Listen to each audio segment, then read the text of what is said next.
Et pour lutter contre le dérèglement climatique, les efforts sont à faire sur Terre, mais peut-être aussi dans le ciel. Bonsoir Yannick. Bonsoir. Alors un projet fou semble intéresser de nombreux scientifiques dans le monde.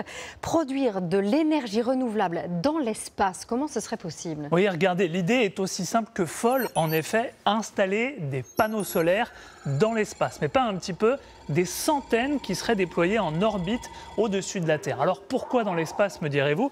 Eh bien pour profiter d'un ensoleillement beaucoup plus puissant parce qu'il ne serait pas filtré par l'atmosphère terrestre. Pas de nuages, pas de nuit non plus, parce que les panneaux seraient toujours orientés vers le soleil.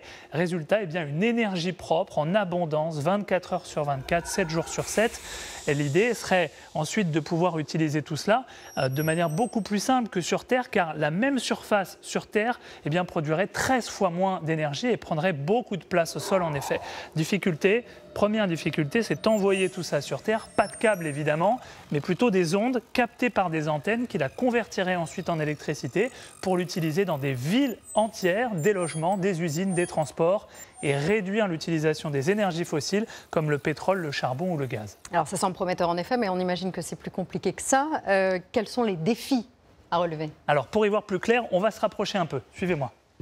Voilà, d'ici, on voit beaucoup mieux. Alors premier défi, réussir à construire cet énorme Lego de plus de 2 km de long. À titre de comparaison, la Station spatiale internationale mesure 110 mètres de long et c'est actuellement la plus grande construction de l'homme dans l'espace. Alors certains imaginent d'envoyer des robots pour pouvoir assembler toute cette structure, mais on en est encore très loin. Et puis envoyer tout ça dans l'espace avec des fusées, bien sûr, ça pollue. Autre défi, regardez, des milliers de petites météorites vont régulièrement venir abîmer ces panneaux qu'il faudra très souvent remplacer ou réparer. Reste à savoir comment.